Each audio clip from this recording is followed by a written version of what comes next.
Around 1000 AD, craftsmen began making intricate window designs using lead rather than wood or plaster between pieces of colored glass. Before long, the church was commissioning stained glass windows depicting religious scenes to adorn the great cathedrals of Europe.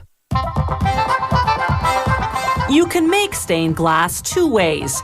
Using copper foil, a technique developed about 100 years ago by the American artist Louis Comfort Tiffany, or you can use the centuries-old European lead technique, which we're about to see. First, the artist lays a plate of glass over a pattern and traces the parts of the design that she'll cut from that plate.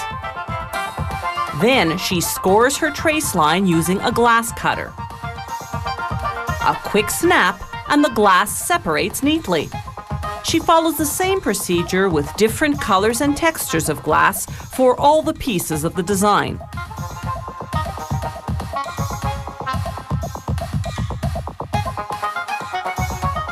By running the cutter slightly inside the trace line, she leaves room for the strip of lead that will later hold the pieces of glass together.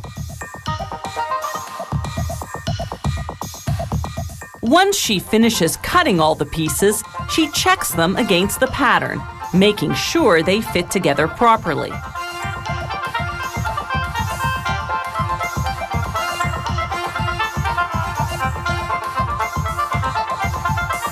Now it's time to assemble the pieces using the pattern as a guide. This zinc molding will frame the panel, its inner groove fitting over the edge of the glass. The artist positions this molding along the perimeter of the pattern. Then she drills an L-shaped wood frame into the work table to hold everything in place during assembly. A few nails keep the molding in place. She'll join the pieces of glass using strips of lead called came. Lead because it's soft enough to bend to the shape of the pieces. After straightening out a long strip of came, she cuts the various lengths she needs to border each piece of glass. The came is shaped in such a way that the glass on each side just slides right under. The cutting pliers, called nippers, are specially designed to slice through the came without deforming it.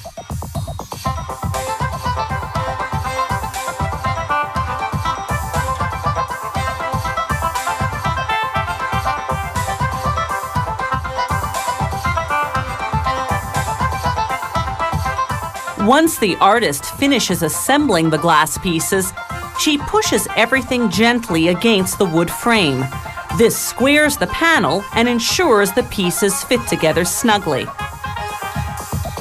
Now she brushes on flux, a type of acid. This cleans the lead came so that solder will adhere well. Using a soldering iron, she applies a bead of lead and tin solder wherever two strips of lead came join. Then she uses a short bristled brush to coat the lead in black putty. This makes the seams watertight and gives the lead a darker, aged look. Finally, she sprinkles on calcium chloride powder called whiting. This sets the putty and polishes the glass and lead to a shine.